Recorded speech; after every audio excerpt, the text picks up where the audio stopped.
Nobody 2 இந்த படம் எப்படி இருக்குது? இந்த படத்தோட கதை என்ன அப்படின்னா, இந்த படத்தோட கதை எப்படி ஆரம்பிக்குது அப்படின்னா, இந்த படத்தோட முதல் பாகத்தோட கிளைமேக்ஸ் எல்லாரும் பார்த்துருப்பீங்கன்னு நினைக்கிறேன். அதில் இந்த அடிதடி சண்டை பிரச்சனை இதெல்லாம் இருக்கும்ல, அதெல்லாம் முடிஞ்சதுக்கப்புறம் இந்த படத்தோட கதை ஆரம்பிக்கிற மாதிரி காட்டுறாங்க. அதாவது அந்த சண்டை இதெல்லாம் இருக்க வச்சு ஹீரோவால் அவரோட ஃபேமிலியோட டைம் ஸ்பெண்ட் பண்ண முடியல, அதாவது அவரோட ஃபேமிலியோட ஒன்றா இருக்க முடியல. அதனால் நம்ம எல்லாருமே ஃபேமிலியோட இந்த வெக்கேஷன் போகலாம் அப்படின்னு ஹீரோ வந்து அவரோட ஃபேமிலியோட வெக்கேஷன் போகிறாரு. போன இடம் வந்து ஒரு இந்த வெக்கேஷனில் இந்த கேம் பிளே ஏரியாவில் இவங்க இருக்காங்க. இந்த விளையாடுற இடம்லாம் இருக்கும்ல அந்த இடத்துல. அப்படி அந்த இடத்துல இருக்கும்போது ஒரு சில பேர் ஹீரோ கிட்ட வந்து வம்பிடுக்கிறானுங்க. ஹீரோவும் இப்போ தான் இந்த பிரச்சனை சண்டை இதெல்லாம் முடிஞ்சு இப்போ தான் கொஞ்சம் ஃப்ரீயாக இருக்கும், ஃபேமிலியோடு வேறு வந்திருக்கோம், எதுக்காக இதெல்லாம் அப்படின்னு அவரும் வந்து சமாதானமாக போகிறாரு. ஆனால் அவனுங்க விடுற மாதிரி எல்லாம் அவனுங்களோட குரூப்பில் ஒருத்தன் வந்து ஹீரோவோட பொண்ணோட தலையில் அடிக்கிறான். இதில் ஹீரோக்கு கோவம் வந்து அவனுங்க எல்லாரையும் பயங்கரமாக அடிச்சிருவார். ஆனால் ஹீரோ அடித்த கேங்கில் ஒருத்தன் வந்து ஷெரீஃபோட பையன். இது தெரியாத ஹீரோ வந்து அவனுங்களை அடித்து வாய் மூக்கெல்லாம் உடச்சிருப்பாரு.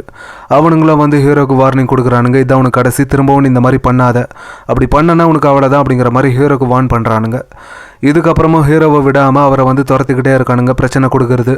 அப்புறம் இந்த மாதிரி ஹீரோவை அடித்து கொல்றதுக்காக வராங்க. இதில் யார் அடித்தாங்க, யார் ஜெயித்தாங்க, இதுக்கு இடையில வந்து இந்த ஸ்மக்லரை பற்றின கதை கூட இதுக்குள்ளே வருது இந்த படத்துக்குள்ளே. அது என்ன, இதுக்கப்புறம் இந்த படத்தில் நடக்க போகிற விஷயங்கள்லாம் என்ன அப்படிங்கிற இதெல்லாம் தான் இந்த படத்தோட கதை. இந்த படத்தில் நடித்த எல்லாருமே ஒரு சூப்பரான ஒரு பர்ஃபார்மன்ஸை கொடுத்துருக்காங்க. அது ஹீரோவாக இருக்கட்டும், ஹீரோ ஃபேமிலியாக இருக்கட்டும், வில்லனாக இருக்கட்டும், ஹீரோவை அடிக்க வரவங்க அப்படின்னு இவங்க எல்லாருமே இந்த படத்தில் ஒரு சூப்பரான ஒரு பர்ஃபார்மன்ஸை கொடுத்துருக்காங்க. இதில் இந்த படத்தில் வரக்கூடிய ஆக்ஷன் சீக்வன்ஸ் எல்லாம் பார்க்க ரொம்ப பயங்கரமாக இருந்துச்சு.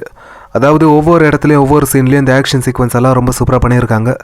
இந்த படத்தோட ஃபர்ஸ்ட் பார்ட்டை கம்பேர் பண்ணால் இந்த படம் வந்து அதுக்கும் மேலே அப்படின்னு சொல்லலாம். ஏன்னா அந்த அளவுக்கு ரொம்ப சூப்பராக பண்ணியிருக்காங்க இந்த ஆக்ஷன் சீக்வன்சஸ் எல்லாம்.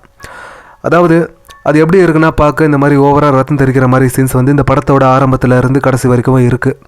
அதில் இந்த கிளைமேக்ஸில் பார்த்தீங்கன்னா இந்த பாம்பு போடுற சீன்ஸ் எல்லாம் வச்சுருப்பாங்க. அந்த சீனில் இந்த ரத்தம் தெரிக்கிற சீன்ஸ் வந்து ரொம்ப அதிகமாக இருக்குது. கண்டிப்பாக இந்த படம் வந்து ஒரு 18+ பார்க்குற படம் தான். இந்த ஸ்க்ரீன் பிளே பார்த்தீங்கன்னா ஒரு சண்டை நடந்து முடியுது அப்படின்னா அடுத்த சண்டை எதுக்கு வருது அப்படிங்கிற அந்த ஒரு விஷயத்தை வந்து இந்த படத்தில் இந்த ஸ்க்ரீன் பிளேயில் வந்து ரொம்ப சூப்பராக காமிச்சிருப்பாங்க. ஸ்க்ரீன் பிளேவாக இருக்கட்டும், ஆக்ஷன் சீக்வன்ஸாக இருக்கட்டும், இந்த படத்துக்கு இது ரெண்டுமே ஒரு மிகப்பெரிய ப்ளஸ் அப்படின்னே சொல்லலாம். அப்புறம் இந்த படத்தில் மியூசிக், எடிட்டிங், சினிமாட்டோகிராஃபி அப்படின்னு இந்த படம் வந்து டெக்னிக்கலாக ஸ்ட்ராங்காக இருந்தாலும், இந்த படத்தோட ஃபர்ஸ்ட் பார்ட் அளவுக்கு இந்த படம் ஈக்குவலாக இருந்தாலும், இந்த படத்தோட ஃபர்ஸ்ட் பார்ட்டில் கிடைச்ச அந்த ஒரு ஃபீல் வந்து இந்த படத்தில் எனக்கு கிடைக்கல. ஏன் அப்படின்னா, இந்த படத்தோட ஃபர்ஸ்ட் பார்ட்டை வந்து ரிலீஸ் பண்ணாங்கல்ல அந்த டைமில், அதாவது 1 வருஷம் 2 வருஷத்துக்கு அப்புறம் இந்த படத்தை வந்து ரிலீஸ் பண்ணியிருந்தாங்க அப்படின்னா அப்போவே அந்த படத்தில் கிடைச்ச ஃபீல் வந்து கண்டிப்பாக இந்த படத்தில் கிடைச்சிருக்கும்.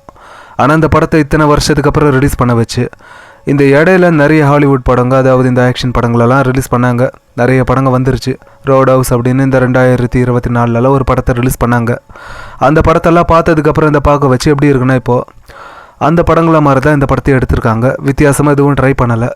இதில் இந்த ஆக்ஷன் சீக்வன்ஸை மட்டும் கொஞ்சம் நல்லா பண்ணியிருக்காங்க. அதை விட இதை தவிர இந்த படத்தில் வேறு எதுவுமே இல்லையே அப்படிங்கிற மாதிரி தான் எனக்கு ஃபீல் ஆச்சு. உங்களுக்கு இதை பற்றி நீங்கள் என்ன நினைக்கிறீங்க இந்த படத்தை பார்த்ததுக்கப்புறம் அப்படிங்கிறத கீழே கமெண்ட் பண்ணுங்கள். மொத்தத்தில் இந்த படம் எப்படி இருக்குது அப்படின்னா, ஒரு வாட்டி பார்க்கலாம், ஒரு வாட்டி பார்க்குற அளவுக்கு ஒரு வர்த்தான படம் தான்.